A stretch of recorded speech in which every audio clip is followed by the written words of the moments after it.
تو میں عرض کر رہا تھا چند ایسی چیزیں جو ہم لوگ جو نماز پڑھنے والے ہیں غلطیاں کرتے ہیں ان کا ذکر ہے۔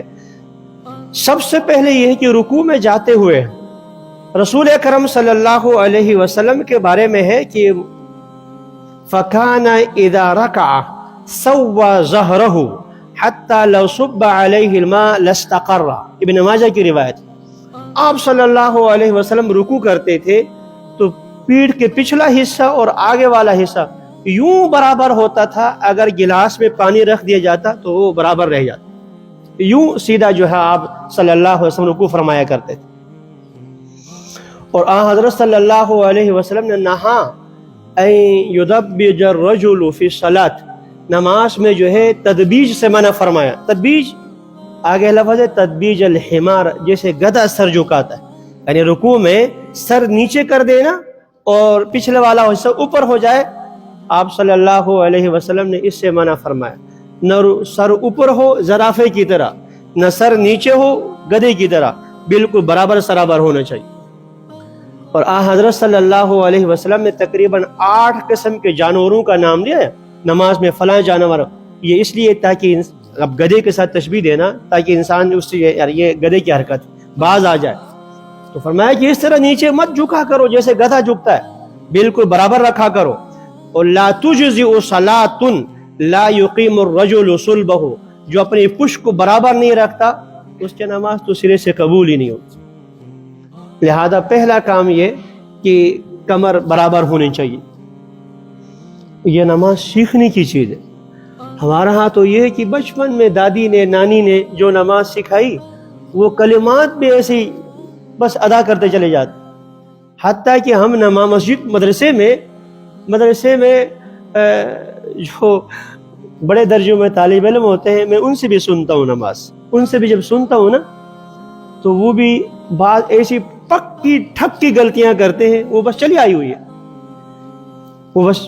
بچپن میں والدہ سے سنا، نانی سے سنا، دادی سے سنا، اور ایسے مضبوط، اور آپ کو پتہ ہے کہ وہ بچپن کی جو یاد رہتی وہ ایک پتھر کی لکیر بن جاتی۔ تو ہم باقاعدہ طور پر جا کر نماز سیکھے جا کر یہ کام نہیں کرتے ہوتے۔ تو پہلا کام تو یہ کہ رکوع میں یہ سر سرین پورا حصہ برابر ہونے چاہیے۔ اور رسول اکرم صلی اللہ علیہ وسلم نے ارشاد فرمایا کہ جب حضرت صلی اللہ علیہ وسلم کے بارے میں صحابی کہتے ہیں رسول اللہ صلی اللہ علیہ وسلم اذا رکع وتر یدیہ فنحاہما عن جنبیہ، آپ رکوع میں جاتے تو ان بازوؤں کو پہلو سے الگ رکھتے تھے اور وتر بناتے تھے، یوں سیدھے۔ بعض لوگ یوں کر کے رکوع کرتے ہیں، رکوع میں یہ طریقہ ٹھیک نہیں ہے۔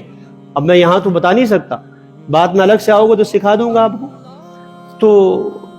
رکوع میں جہاں آپ کے گھٹنے ٹھیک ہونے چاہیے، کئی ساتھی گھٹنے آگے خم کر دیتے ہیں، یہ طریقہ بھی ٹھیک نہیں۔ کچھ بہت زیادہ کس کر پیچھے لے کے جاتے ہیں، یہ طریقہ بھی ٹھیک نہیں۔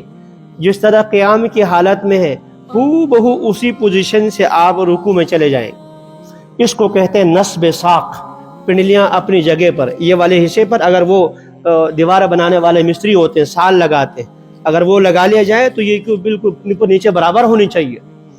اور یہ بازو پہلو سے الگ ہوں اور ساتھ ساتھ جو ہے سیدھے ہوں، ان کو خم نہ دیا جائے۔ اور اس کے بعد رکوع سے سیدھے کھڑے ہو جائیں، سمع اللہ لمن حمیدہ۔ کئی ہمارے بھائی رکوع سے یوں اٹھ کے فوراً، نوجوان نہیں پکی عمر کے لوگ ہیں، میں یہاں دیکھ رہا ہوں پکی عمر کے،